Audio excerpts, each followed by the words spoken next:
Hello everyone, it's Lindsay, and today I'm diving into my August kit from the Wild Hare Kits to create a traveler's notebook layout or spread for you guys. You can check out the unboxing of this month's kit on my channel. I'll have that link down below for you guys. And I'm also over on the Wild Hare Kits blog today, so you can see more close-up photos of today's project. So after my unboxing, I noticed on the back of the stamp set, how awesome is that? It is some suggestions for different ways to combine the stamps to create little layerings and groupings, and it's so awesome. So I'm going to be using that today. And then I also went ahead and cut down all of the papers that I received in the kit. So I cut my papers down to 4 1/8 inch wide by 8 1/8 inch tall, and that's what fits in my particular traveler's notebook insert. And then I also took all the card cut apart papers and cut those apart and made decisions about what side I wanted to use and all of that. That way the papers were ready to go and I was more likely to use them. So I'm going to be documenting these two photos of my boys from our camping trip to Lodgepole this summer. I have tons of photos still to document of that trip, and in that photo they are making some s'mores. And typically I print my photos in black and white, but these photos lost a lot of detail and a lot of oomph when they went to black and white. So I decided to leave them in color, and the color of those photos really went well with the colors of products in this kit. So Allison knocked it out of the park. She didn't even know I was going to be doing that, and this kit is already awesome. Another great thing about this kit is how well all the products coordinate, even though they're from different companies and different product lines. It just blows me away. I loved it when I was doing the unboxing, but once I sat down to actually work on this spread and realize how all these products work together, I was just blown away. So like this blue to teal gradient paper is from Pink Paisley. From their Pick Me Up collection, it's paper number 14. That cut apart card that says Let's Go to the Mountains, that is from Crepe Paper and their Here and There collection. And then that pink paper that I'm layering behind is from Crepe Paper, the Wild Heart collection. And so they're from all different collections, all different companies, and they all have these same or similar colors, those blues, the pink, the teals, that papa coral. It's just awesome how everything was able to coordinate. And so even though I'm documenting my boys, I didn't see any problem with adding these little pops of pink and coral. It just kind of made it fun, and I love how this spread came out. So before I stick everything down on the page at this point, I am going to go ahead and do some stamping. So I pulled out the stamp set, and this is the Let Your Heart Decide stamp set from Pink Fresh Studios, and I created some stamp masks. So I stamped those floral images out onto some post-it notes. Those post-it notes have adhesive on the entire back side of them. I fussy cut them out, and those are going to be my masks when I do my stamping. So before I stamp down, I'm going to cut apart my journaling. I did go ahead and do my journaling on the computer, just use a typewriter font, printed it out on cardstock, and then I could cut it apart into strips just like this.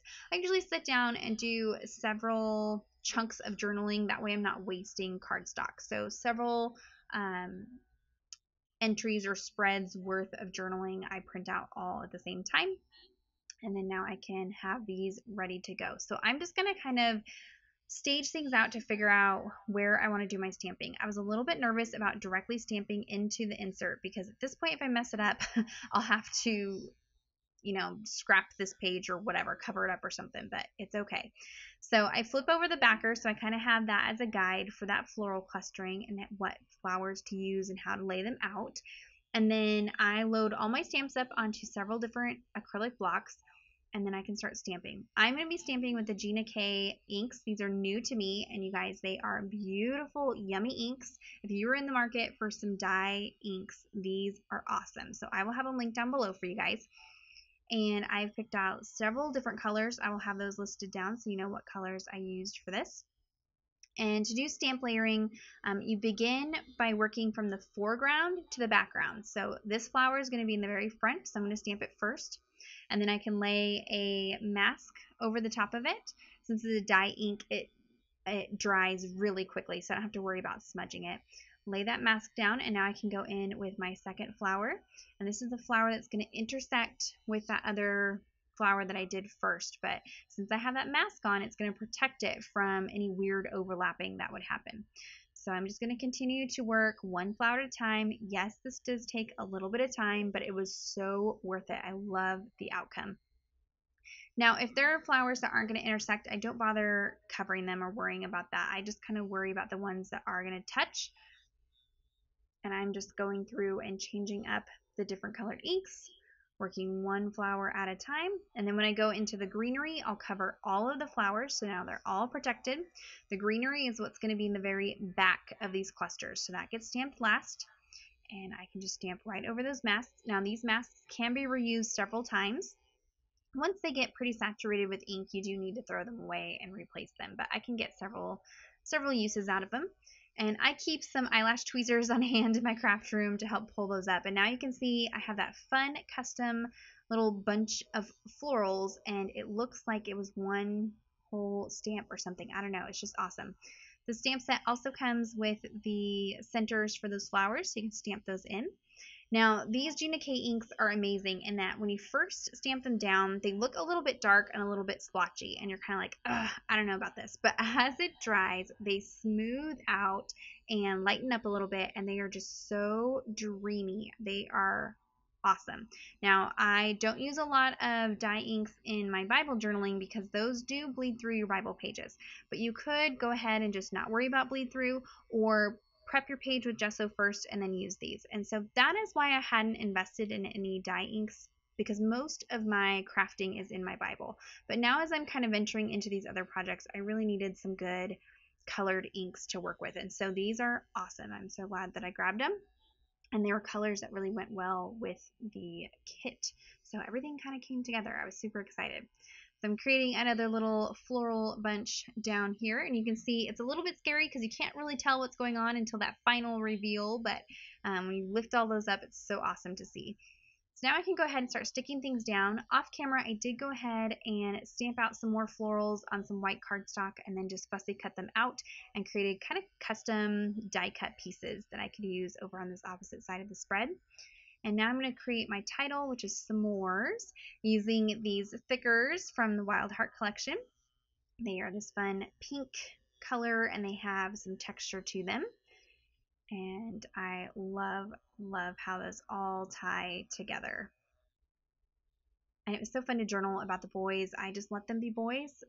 Mama let them play in the fire, and nobody died, and it was okay. Now to stick down all my journaling pieces, I'm using a Zig 2-way glue pen. This is basically like a ballpoint pen with glue in it. And again, using those eyelash tweezers, and can just stick everything down. I'm going to pull a label from these cardstock stickers. These are the Wild Heart collection from Crepe Paper. And I'm going to stamp the date on there. Now, I stamped it using the Gina K amalgam ink just because it was right next to me. It does not dry right away on those glossy stickers. So if I was to do it again, I would have pulled out my STAYS-ON ink. I ended up smearing that date stamp, and I had to fix it off camera. So learn from my mistakes. Now I'm going to go in and just roughen up the edges of these papers, and that is it for the entry. I absolutely love how it came out. Be sure to check out the blog post over at the Wild Hare Kits to see more close-up photos and see what the other gals are doing with their kits over there. All the links to the products will be listed down in the description box as well as over on the blog.